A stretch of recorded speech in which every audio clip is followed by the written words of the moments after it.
sino ka nga ba before ka maging CEO? So ako ay naging teacher before. Yun ba yung gusto mong course? Actually, ang pangarap ko talaga, ang dami kong pangarap. Gusto ko maging astronaut. And ano yung parang nagtulak sa'yo na mag-business? Ako, mahabang kwento yan. Sige, simulan natin sa unang kabanata. Nagbibenta ka na lang? Ba't nag-resign ka? Ang ganda ng work mo. Lord, tama ba tong decision ko? Tapos doon ko na-realize, ay, ang sarap palang magbenta. So, yung dating kinakahiya ko, unti-unti ko na siyang ine-enjoy. And paano naman na-establish itong Skin Amazing? Yung Skin Amazing, walang meaning nun dito. Hindi ba uso yung ChatGPT nun? Sulat lang kami ng mga pangalan na maganda. Naranasan ko sabihan sa private school na pinapasahod ka namin, kaya ayusin mo ang trabaho. Mga gano'n na. Nasa bahay ka lang, nag-scroll ka na naman ng social media mo, tumutok at manood ka ng Evitalk Podcast at manalo ng 200 GCash prize. Itag ang 5 friends, react and share, at i-comment ang hashtag Evitalk Podcast. Ano bang hinihintay mo? Sali na!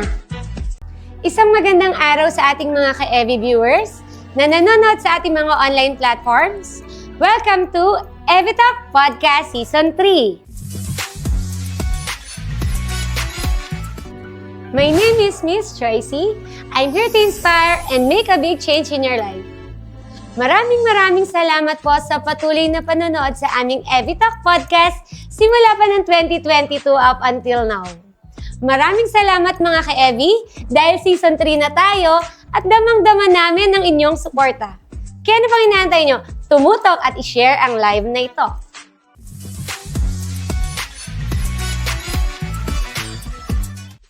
Excited na ba kayo kung sino ang ating Evi guest for today? Alam ko, marami na ang nag-aabang sa kanya. Hindi ko na patatagalin pa. She is the gorgeous CEO of Skin Amazing. Let us all welcome Miss May Ann Faustino.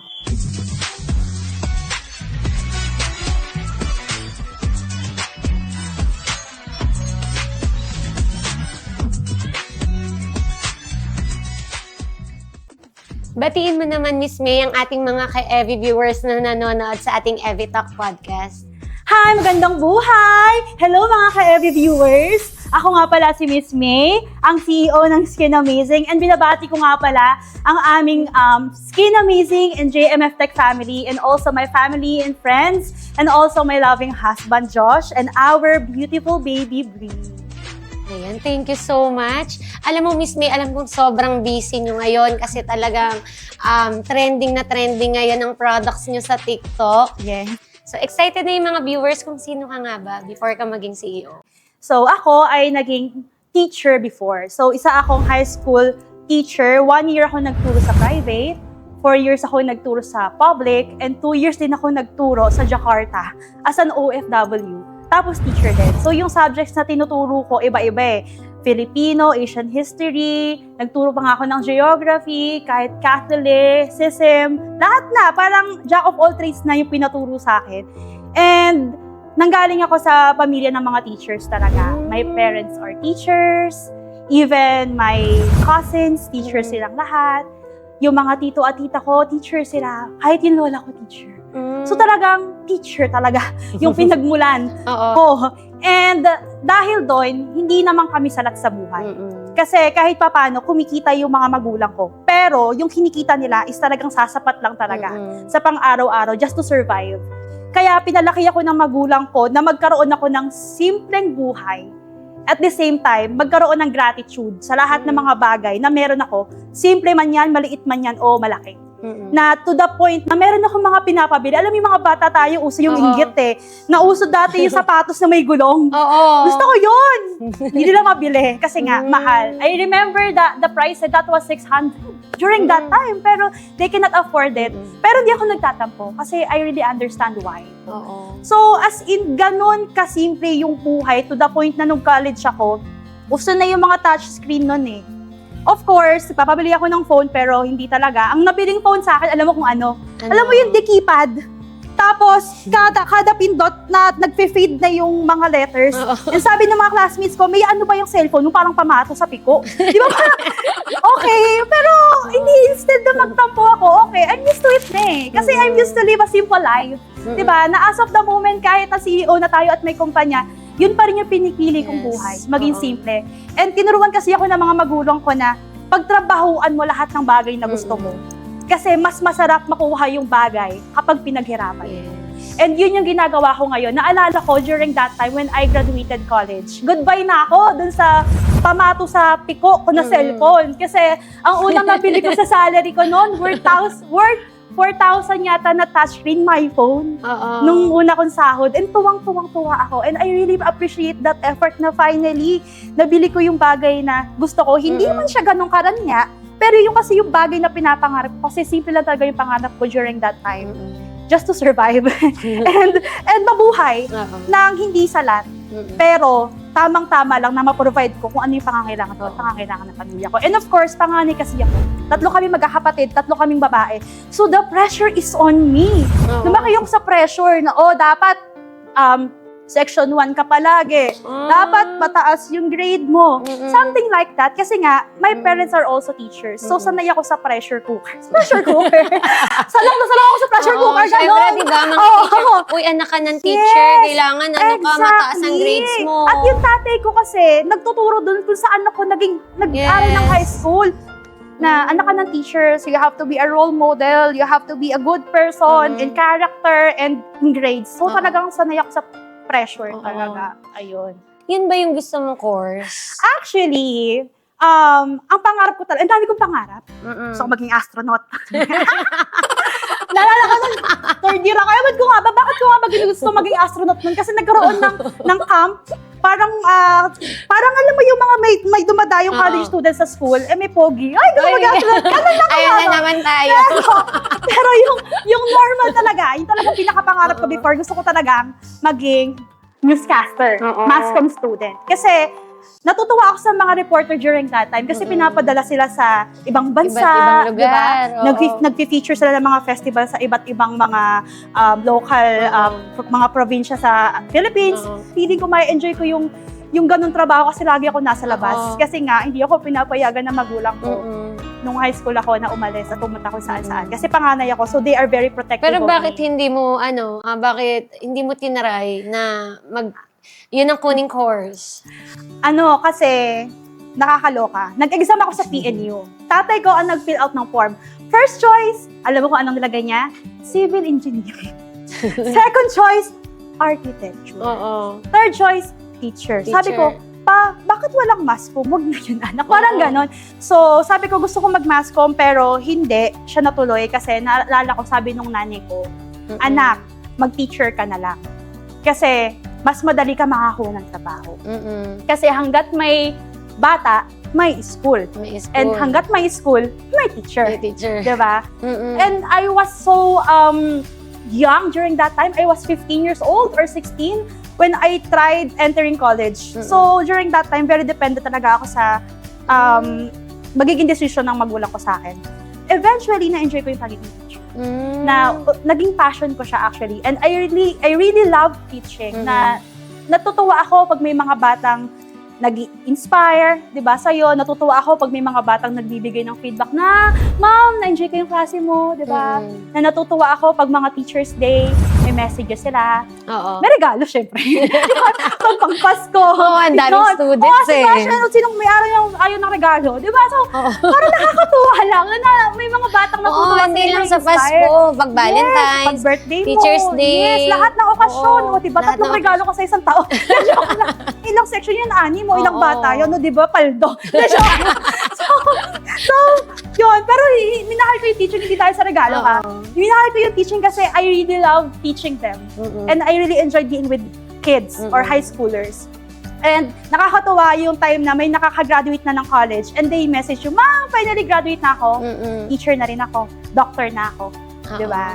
So, ang reply ko, libre mo naman ako. Di, joke lang. So, ang libre ko. So, libre ko. So, sinasabi ko, I was so proud kasi naging part ako ng journey nung batang yun. So, ayun.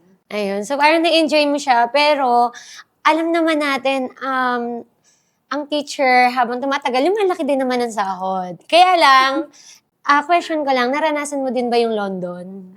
Sa Ay, teacher? London! Yung loan dito, London! Actually, allergic ako sa utang.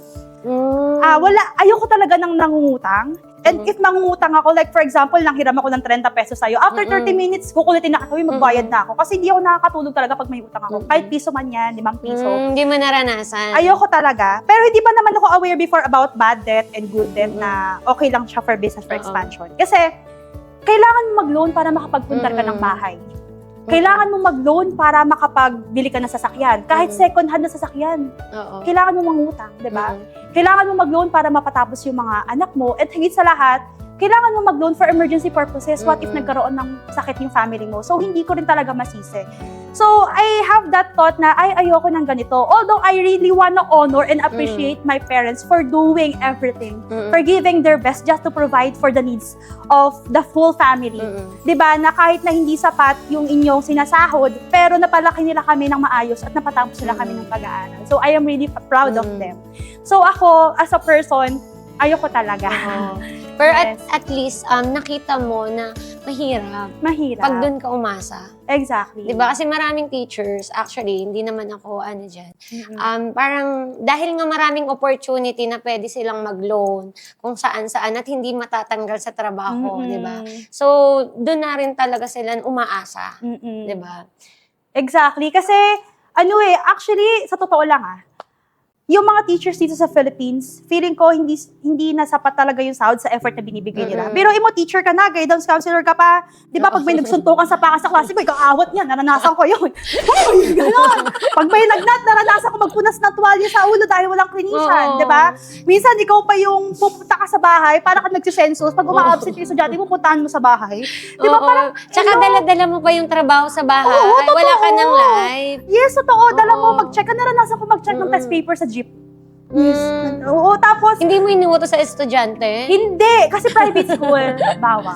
Okay. Doon sa school ko ewan ko lang Oo. ngayon. Pero during that time, doon sa school ko na private, bawal mag-check ng Oo. student. So, kailangan ikaw. Tapos, sa public naman, sila naman yung nag-check. Pero of course, aside from that, ang dami pang portfolio, paperworks, Oo. Ang dami. Lesson lesson plan. plan na araw-araw mong gagawin. Tapos, yung sahod mo talagang sasapat lang. Ayun. Ayun. And ano yung parang nagtulak sa'yo na mag-business? Ako, mahabang kwento yan. Sige, simulan natin sa unang kabanata. Oo. Way back 2018, I was already doing my master's degree. Naalala ko parang thesis na lang yung kulang ko during that time. Pero pinana ni Cupido ang aking puso, tumama kay Joshua. Naging guest yun na siya, si Lala Move Rider, na CEO na ng JMF Tech. So, naging kami. But during that time, alam niyo naman yung story niya, di ba? Na galing siya sa mahirap na pamilya. And then, he needs to stop sa pag-aaral para paunahin yung mga kapatid niya para siya magtrabaho.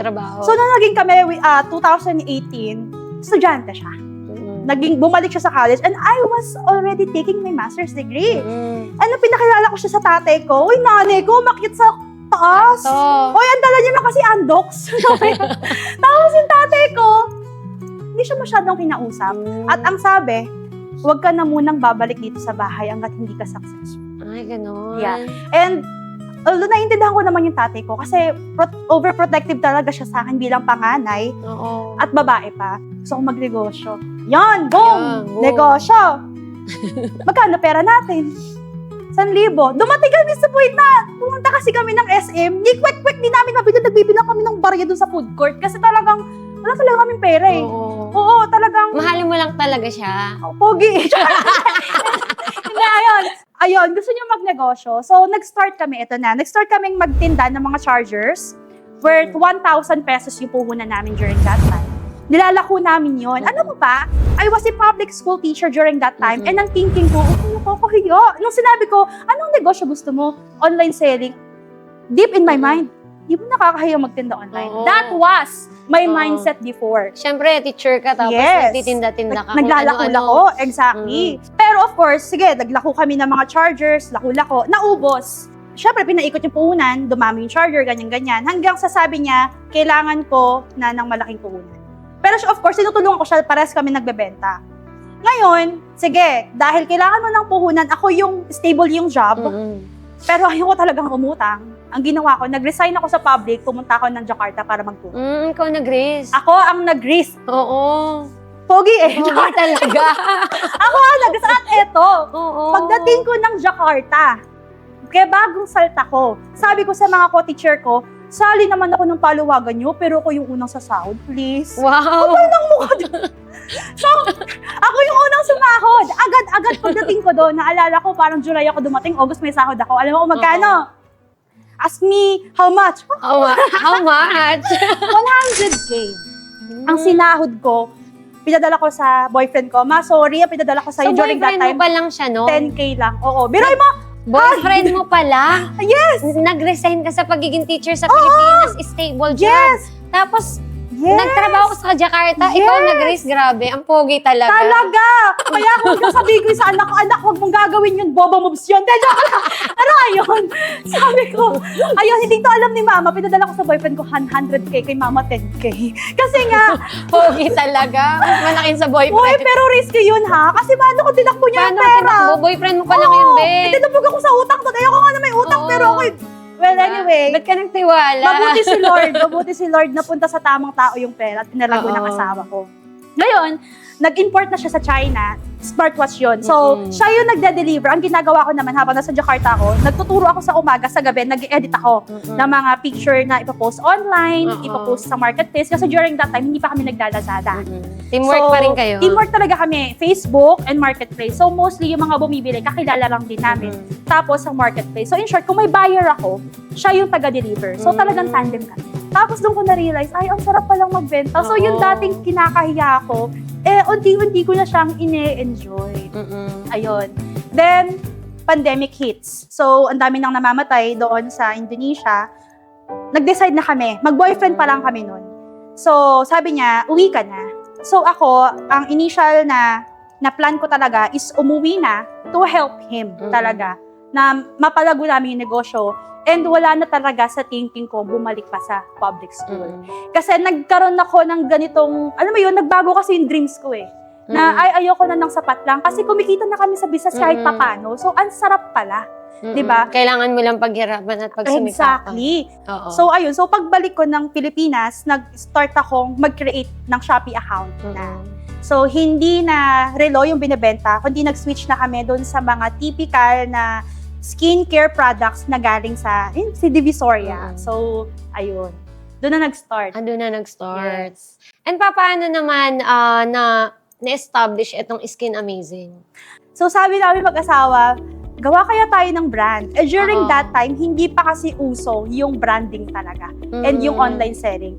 Sabi ko, sige, gawa tayo. Alam mo ba, yung Skin Amazing, walang meaning yan before. Oo. Hindi pa uso yung ChatGPT noon. Sulat lang kami ng mga pangalan na maganda. Boto kaming dalawa. Ay, ito Skin Amazing. Mukhang maganda to. Sige, ito na lang. Ganun siya pinanganak. Tapos, ano kayang magandang product? Kung ano yung trending, nagpagawa kami ng sabon. Tapos, hindi namin minarket. Di-display lang namin sa Shopee. Sa Shopee lang, during that time, and Lazada, wala talagang marketing na nangyari. Kasi, mas nag-focus kami kung saan kami malakas. Which is yung general merchandise. Sa Shopee, TikTok, and... wala pang TikTok during that time, 2021. Shopee and Lazada. Hindi namin talaga, pero... Hindi nyo na-workout si Hindi Skin namin Amazing. siya na-workout before. Hindi nyo nakita yung value niya. Yes, hindi namin nakita yung value niya. Pero, alam mo ba, yung meaning ni Skin Amazing, na-unfold siya nito lang. Kasi, 2021, 2022, 23, 24, 25, 5 years kaming okay sa general merchandise.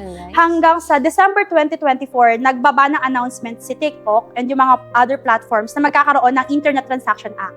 So meaning, yung mga products na walang FDA or yung mga household products na wala ring mga certificates, hindi na siya pwedeng ibenta online. So that was December 2024 and ang thinking namin, patagal pa, hindi yan mangyayari. Ganun ka kami kakampante. Hanggang sa hindi namin na-ready yung sarili namin. And then, ito na, this June 2025 nangyari, bigla na lang nawala ang aming mga listing at nagkaroon ng mga violation ng aming mga stores. And dumating kami sa point na, yung normal kasi na parcel namin, 4K. Yun yung normal talaga. Dumating kami sa point na 300 parcels na lang kami sa isa.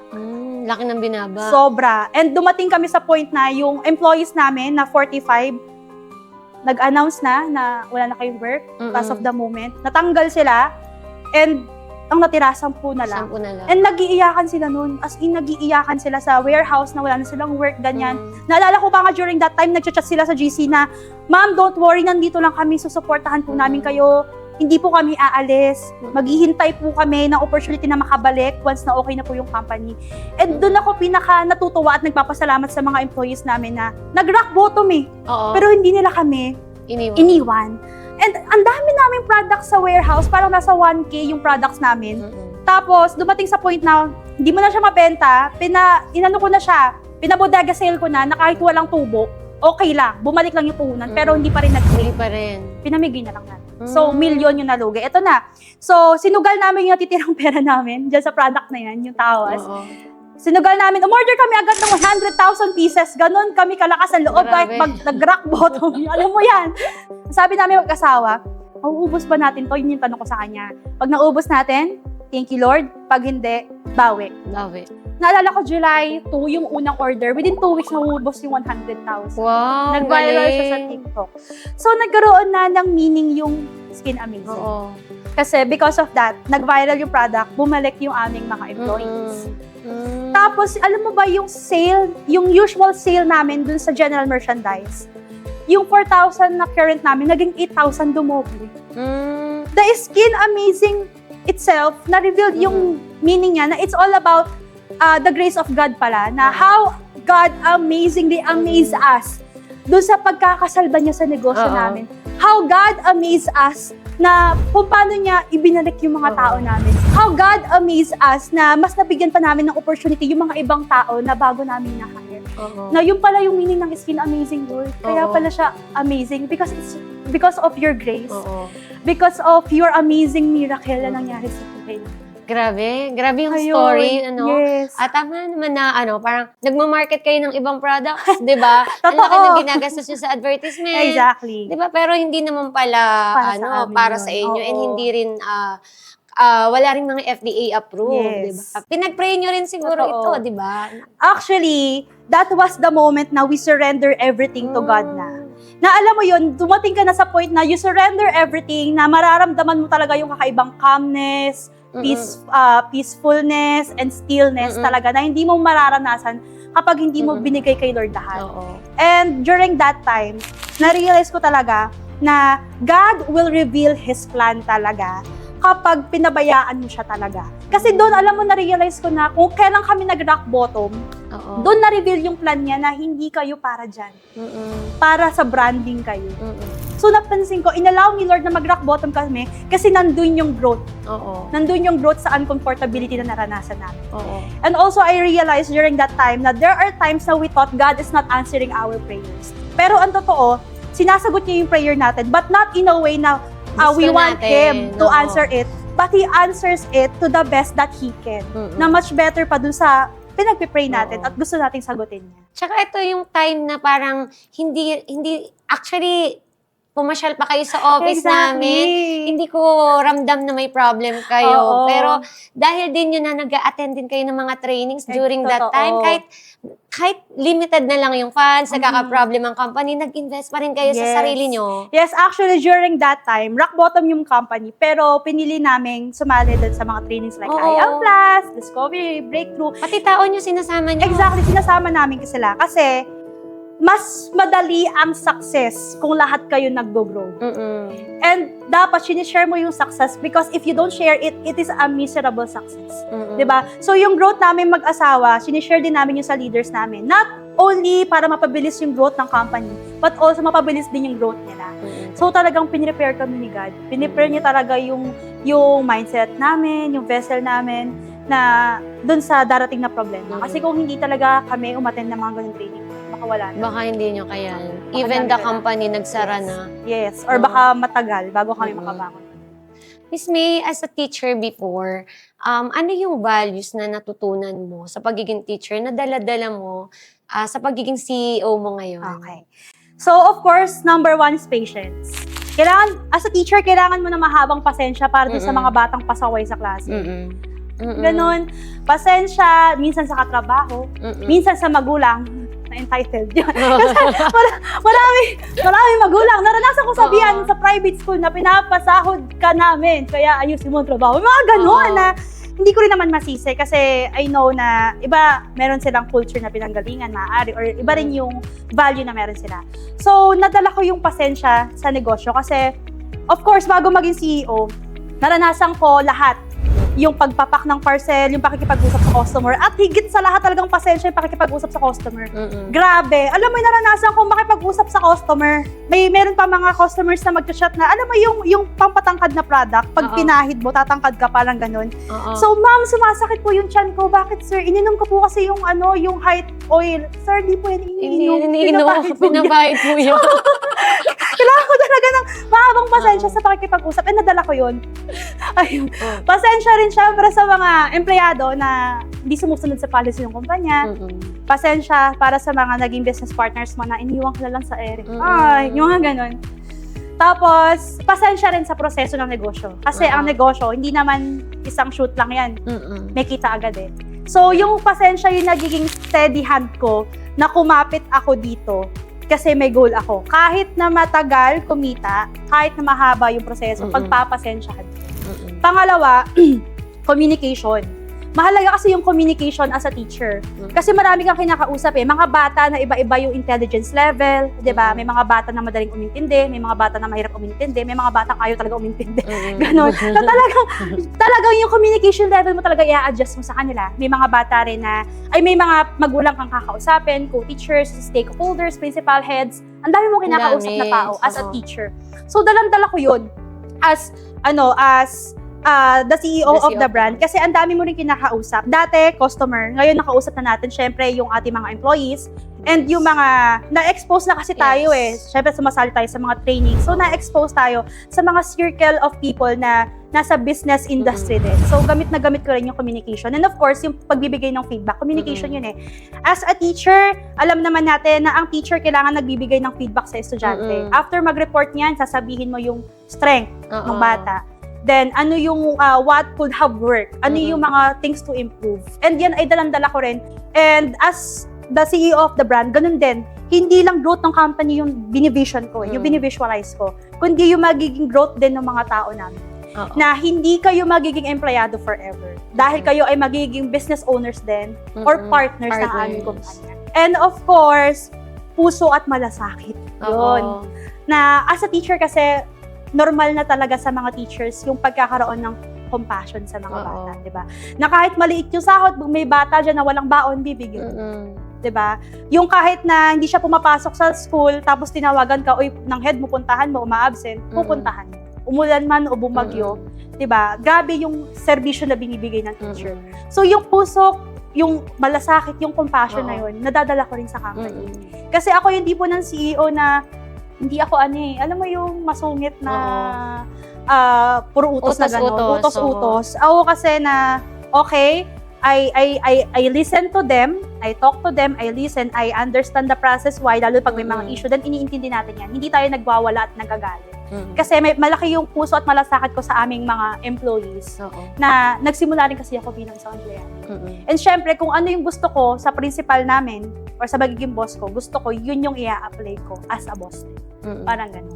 And also, siguro, dahil teacher ka before, kaya mabilis din ang growth ng company nyo, isa ka din sa nagtuturo pa paanong gagawin ng mga empleyado nyo. Exactly. Kasi, as a teacher kasi, nag-a-assign ako ng leader per group. Diba, naranasan nyo naman yan, nag-a-assign ng leader si teacher. And ako, sa company, ganun din, yung way ng pagtuturo. So, we have these 5 Ds in leadership na tinuro sa amin nila Coach Pai and Coach Ana, House of Imperium sa aming organizational development. So, ito yung ina-apply namin sa company. The first D is the demo. Of course, all you have to do as the CEO before, nung wala pa kaming leaders, demo talaga. Demo paano kausapin yung mga customers. Naalala ko, gumawa pa ako ng facts noon. Talaga lahat ng tinatanong may sagot. Parang kung magawa ng lesson plan. Ako, kung graduate na ako dito, ba't ginagawa ko pa rin yun? May mga ganun akong point in life. Pati yung pagpapak, dinedemo yan. Lahat. So, ngayon, hindi ko na ginagawa yun, of course. Kasi we were able to build leaders na. But of course, after the demo, we have the drill. So, meaning, ipapagawa mo dun sa employee mo, yung tinuro mo sa kanya, but with your presence. Parang teacher. Diba? May pinapagawa tayong groupings, may bibigay kang task sa leader, si leader yung bahalang mag-distribute. Iikot ka, i-check mo yung ginagawa nila. Diba? I-check mo kung may natutulog na ba or nagsiselfone. Ganon. Diba? Pero yun, nagawa ko yun, drill. After the drill, of course, you have to diagnose it. You provide feedback. Yes. Kasi hindi kasi pwedeng bigay lang ng bigay tapos iniiwan mo sa ere. Hindi niya alam kung ano ba yung na-appreciate mo sa kanya at hindi niya rin alam kung ano ba yung dapat niyang improve sa sarili niya. So after the drill, merong diagnosis, meaning we check. provide feedback, we check the work, and after that, delegate. Okay ka na sa drill? Delegate na. That's when you give the task already, even without your presence. Kasi you give your 100% full trust na dun sa employee mo na kaya niyang gawin 100% yung task kasi she is capable or he is capable of doing it. And of course, after that, duplication. Andun na kami sa part na duplicate, na dinoduplicate na namin yung sarili namin sa mga leaders namin. Why? Kasi ang goal mo nga, kaya ka nagnegosyo is to have time freedom. And hanggat nagbabakasyon ka, tapos tinatawagan ka ng employee mo, may problema tayo, hindi yung time freedom. Yes. Ikaw ay alipin pa rin ng salapi at empleyado pa rin ng iyong Sariling negosyo. Exactly. So we have to duplicate. That's the end game talaga, na we have to duplicate yung sarili namin sa mga leaders namin.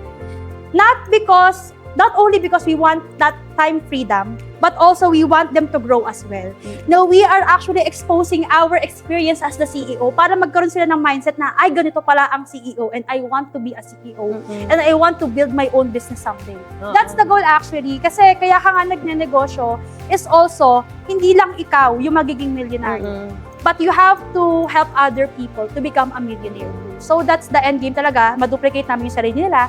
And then, yung mga subordinates, they will create another set of leaders naman. So, ayun. Mahirap yung naging transition mo from teacher, di ba, to, kasi stable na yan, Yes. into entrepreneur. Ano yung biggest challenge mo nung nag-out ka talaga? Grabe. Grabe yung challenge ko to the point na umuwi ako ng Jakarta. Yung boyfriend ko during that time, malaki kitaan sa negosyo, uwi ka na. May paliwalang ako, power. Power, sige, uwi ako Pilipinas. Gawa ako Shopee account. 3 buwan na zero. Wala akong order. Sabi ko sa kanya, magturo na lang ako ulit. Sa akong ganun. Oo. Parang wala naman nangyayari na. Wala namang nangyayari. Sabi mo, may kita. Wala naman pala, scam. Ganun na ako. Sayang yung kita sa Jakarta. Okay na yun. Kasi during that time, nandun yung eagerness ko na babago yung buhay ko. Pero yung mindsetting ko, mahina pa, hindi pa malakas. Kasi nga, wala namang may business talaga sa negosyo natin.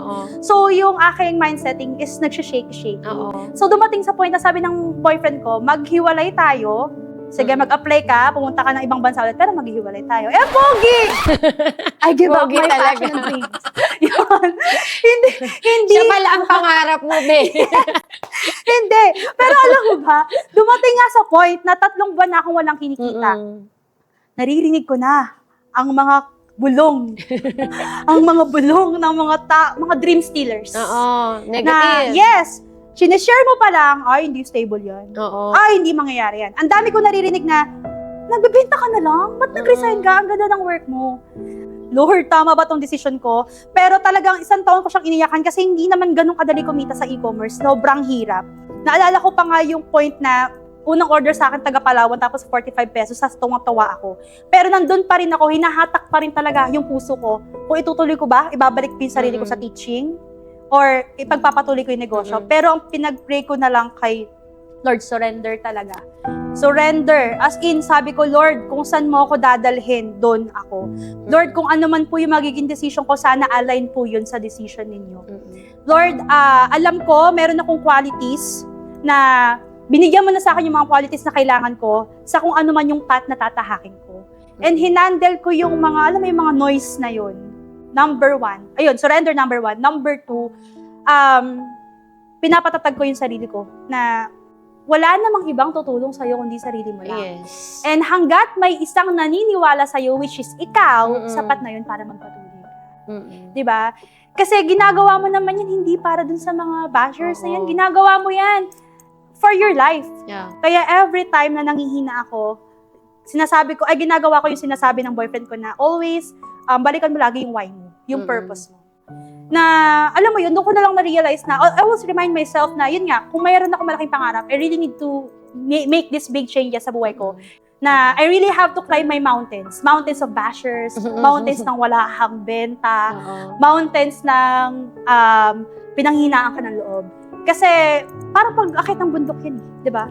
Yung mahirap nakakapagod. Wala namang madali. Totoo. Wala namang naging successful na hindi nahirapan. Exactly. Diba? Pag-usapan naman natin yung iyong brand. Kasi diba, naging miracle siya. Sobrang amazing.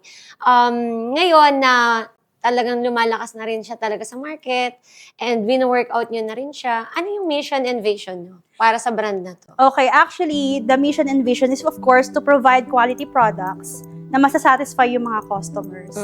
And of course, to provide this big opportunities para sa mga tao na mabibigyan ng trabaho ni Skin Amazing. Kasi, naniniwala ako na pag ito mga employees namin, umunlad yung buhay nila, nagbago yung buhay nila, gagawin din nila iyon sa mga magiging empleyado nila sa future.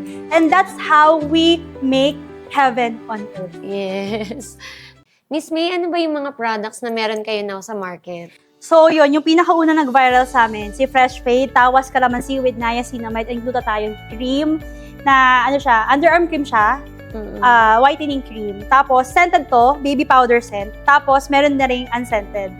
So, may mga tao kasi na nagre-request ng unscented kasi pwedeng hindi nahihiya kapag scented. So, naglabas na rin kami ng unscented. And of course, dahil nga may mga nagre-request din na gusto naman nila ini-spray. Kaya naglabas kami ng kapartner na Fresh Fade din, pero spray. Scented to. So, ang pinagkaiba lang nila, cream itong isa, then itong isa, Dio Mist naman siya. Pero the ingredients is parehas. Tawas, niacinamide, glutathione, and calamansi. Tapos, ito naman yung unscented namin. And meron din kaming pangkalyo. So, ito yung Heal Rescue Spray na nakakatanggal ng kalyo sa paa. And of course, nakaka-moisturize din nung paa. Nung dry na paa. Ayun. Sa panahon ngayon, marami na talaga sa Pilipinas, marami talaga ang may problem dyan. Exactly. Diba? Marami talaga. So, maraming natutulungan ng product na to. Kasi kung libo-libo ang naibebenta nyo nito araw-araw, ibig sabihin, libong tao ang natutulungan ng product nyo. Nakakatuwa nga kasi ang dami nagbibigay ng feedback na pumuputi raw yung kilikili nila, pati singit nila. Nilagay sa singit. Diba? Kasi alam mo ba, ito backstory lang. Meron kasi kaming extra 3,000 pieces ng ganito kasi ang nangyari, nag-iba yung consistency. So, pinalitan ni Manu. So, ang nangyari, yung 3,000 pieces na yun, natenga sa warehouse. Ang pinagawa ko, sige, pamigay nyo sa lahat. Ang feedback, ma'am, pumuputi na po ang singit ng lahat ng tao dito sa office. So, ayun yung product namin ngayon. Pero marami pa rin kaming ilalabas. Na, syempre mag-R&D kami. And syempre yung ilalabas natin is yung more on nakakasolve talaga ng problem. I think marami ang natutulungan niya. Kaya talaga, yun yung naging, naging blessing talaga kayo na since, kasi pag naging solution ka sa problema ng maraming tao, ibe-bless ka. Exactly. Diba? Miss May, ano yung mga habits na bago nung teacher ka, then ngayon na CEO ka na? Okay, so bago sa habits, yung mga certain situations muna. Dati, ang lagi kong kaharap, textbook and lesson plan. Pero ngayon, ang lagi ko nakaharap, inspirational books, podcast, and contracts na ang pinipirmahan. Wow! Iba Hindi na. na card ng estudyante. Dati, ang mga seminars na napupuntahan ko is only about teaching talaga, paano magturo ng maayos.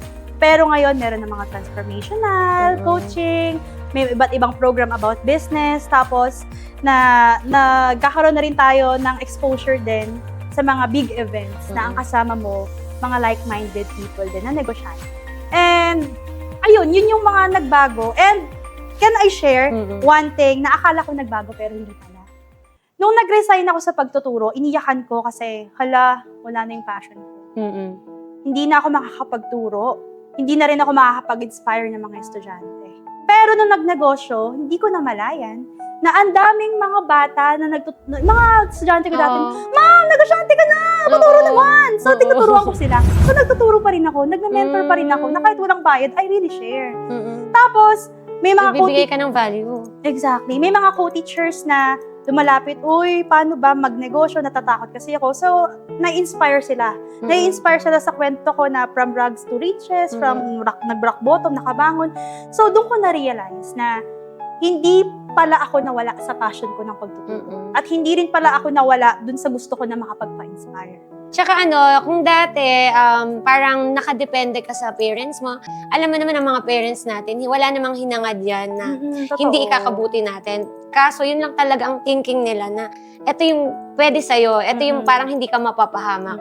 Pero, right now, ikaw na yung nagde-decide for yourself kasi may isip ka na and you have your own family, di ba? Yes, exactly. And nakakatuwa na although kabado sila nung time na Oo. nagsisimula ako kasi talagang walang kita na Oo. nag-a-advise na sila actually na magturo na lang ako ulit.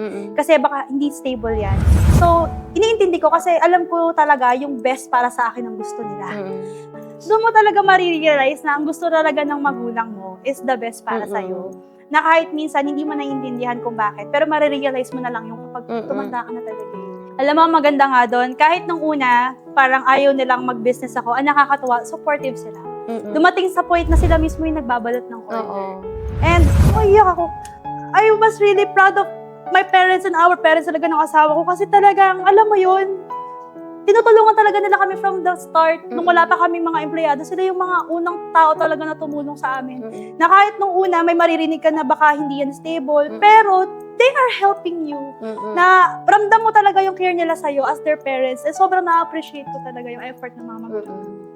Oo, ganun naman talaga. Yes. And sobrang happy ako sa'yo kasi napatunayan mo na eto ka na ngayon. Lumabas ka na lalo sa iyong shell. Lumalabas na talaga yung skills na meron ka at yung kaya mong gawin. Yes. Tsaka yung mission ng company nyo is maibibigay mo. So, sa mga teachers at saka sa mga professionals na gustong magnegosyo, Miss May, ano naman yung maipapayo mo sa kanila or advice na if gusto rin nilang magnegosyo? Kasi maraming takot talaga na umalis sa comfort zone at dahil nga stable na yung job. Ano yung advice mo sa kanila? To be honest, mahirap ang negosyo. Hindi to madali. Pero fulfilling. Lalo na kapag nalampasan mo yung mga challenges and obstacle mo nung nagsisimula ka. Kasi magiging testimony yun in the future na, alam mo yun, God can turn your mess into a message. So, don't be afraid to fail. Don't be afraid to try. Kung natatakot kang umalis sa comfort zone mo, just do it. Pero once na, may marami talaga pumupulang na gawin mo yan, that's the perfect time to do it. That's the perfect time to do it. Pangalawa, of course, yun, umalis talaga sa comfort zone. And harapin mo talaga yung alam mo yun, yung uncomfortability talaga. Kasi kung hindi ka lalaban, wala. Katulad ka lang din ng ibang negosyante na nadapa lang isang beses, sumuko na. Oo, balik ulit Nagtrabaho sa na dati. Pangatlo, hindi mo kailangan ng malaking puhunan. Kami nga nag-start lang kami sa 1,000. So, kung meron kang gustong simulang negosyo tapos wala kang puhunan, ay, wala kasi yung pera. Excuses lang yan. Excuses lang yan. Oo. So, Pag gusto may paraan. may paraan. Oo. So, okay lang kasi wala kang malaking puhunan. Just do it. Pang-apat, of course, pag-aralan mo, hindi ka pwedeng mag-resign agad. Hindi pwedeng Oo. passion at gusto lang, tapos sabak agad sa Oo. gaira. Hindi pwede Kailangan yun. planuhin mo pa rin. Find a mentor. Yes. Find a mentor. And of course, expose yourself to these people na matutulungan ka. Kasi ang negosyo ngayon, it's not about competition. It's all about collaboration. You can share your win, and they can share their win too. Tapos, mag-exchange kayo ng ideas kung paano nyo ba tutulungan yung negosyo para mag-grow. So, ayun. So, number 1 ulit, Believe in yourself. yun, believe in yourself. Number 2, yung step out of comfort zone. Number 3, find a mentor. Number 4, hindi kailangan na matutulungan. Number 5, expose yourself to these people na alam mo matutulungan. Ayun. And just be yourself. Ano ba yung aabangan pa ng mga tao or ng mga namin sa brand mo? What's next for your brand and ano yung navivision mo dito? So, ang navivision ko sa brand namin is, of course, sumikat siya. Makilala siya. Nakaka-amaze. Oy, may Yes. tagline bigla. Ngayon ko lang naisip. Skin amazing. Nakaka-amaze. Di ba?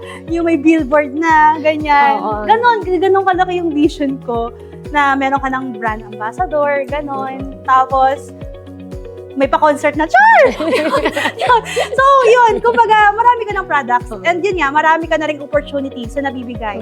May foundation na, si Skin Amazing, foundation for the elderly, foundation from the kids who are in need.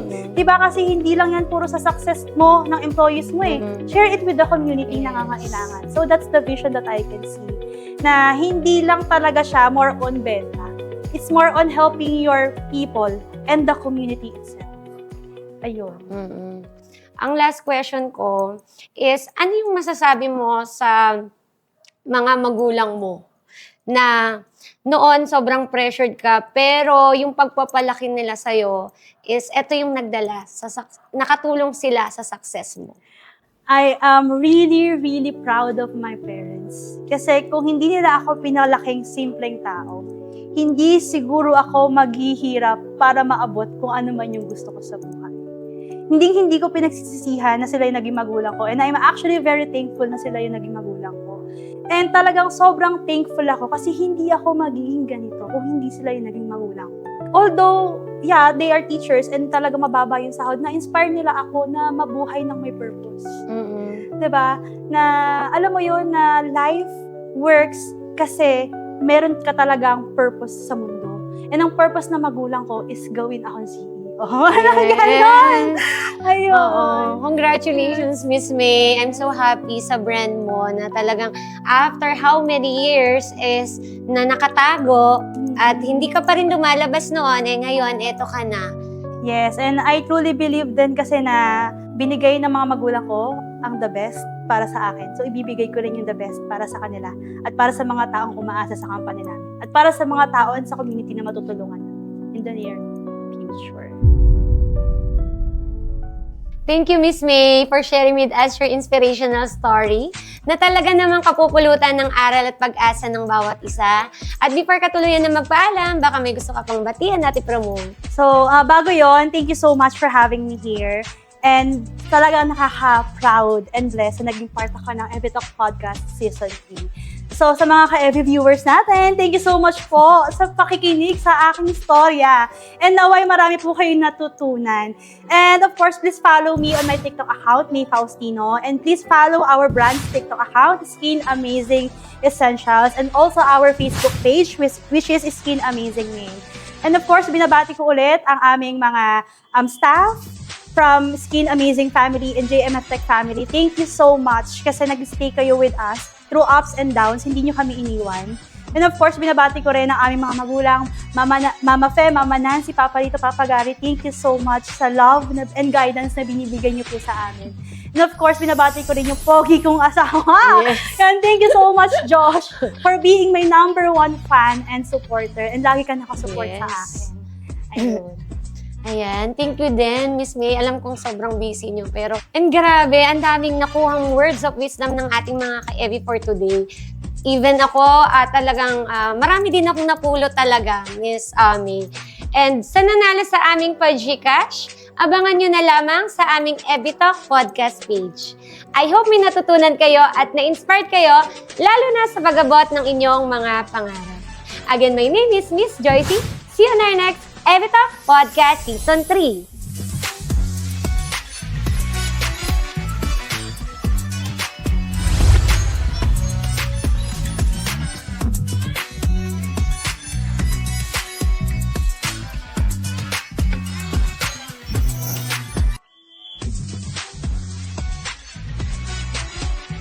Evi Talk Podcast would like to thank the following: Evidence Health Beauty and Skin Essentials, MacJoy E-Commerce Corporation, J. Caprioli Designs, etc., Print Pinas Los Baños, Mogs Photo and Films, Speedway Business Solutions Corp., We Trade Innovation Solutions, Hello Eve, Germike Packaging Supplies Trading Incorporated, The Wise Owl Studios, The Soappost Global, Via Juana Distribution, Beauty Co. Miss Seed Beauty Lounge. Skin Amazing. Queen Boss Society. King Boss Club. Gig Sportswear.